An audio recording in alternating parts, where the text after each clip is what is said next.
Texas. We don't have. Okay, is this on now? It's on. I'd like to thank the entire committee for making the trip here.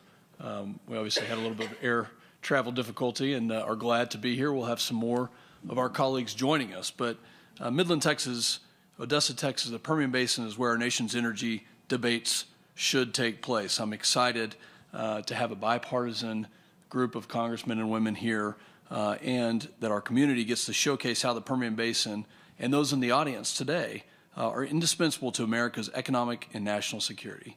Under Chair Rogers' leadership, this committee is committed to engaging with local communities to understand the challenges that American people are facing today, many of which have been inflicted by this current administration. Thankfully, this city anchors the most important region that is poised to solve many of the critical issues facing our nation and our world. If you listen to the White House, oil-producing regions are greedy and unpatriotic, but nothing could be further from the truth as we look out into the crowd today. The story of the Permian Basin is one of innovation. It's one of unending entrepreneurial spirit and community. In fact, Permian producers have a long history of rising to the occasion. Extraordinary cooperation between the U.S. government and American oil companies is what helped win World War II, as Permian crude literally fueled General Patton's infiltration of the German border and eventually the defeat of Hitler.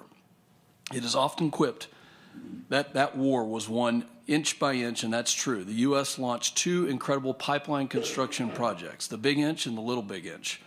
And the inch lines delivered more than 500,000 barrels of Permian oil a day to the Northeast, and they were incredibly successful in safeguarding the precious commodity from U-boat attacks.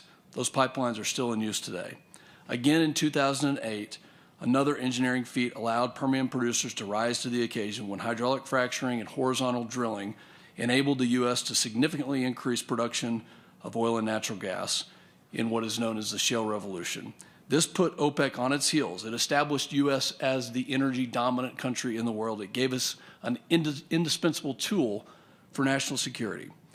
In 10 years, production in the Permian has grown from well under 1 million barrels a day to over 5.5 million barrels presently. That is 40+% of total U.S. production and 7% of the world production. Just like it did throughout World War II, the Permian Basin is doing its part to make this country energy secure. It's also helping our allies around the world.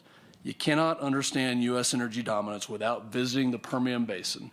I'm incredibly proud to show off my district, to have the conversation here, and to talk about the importance of delivering affordable, reliable, secure energy, not just to Americans, but around the world. With that, I yield back, Mr. Chairman.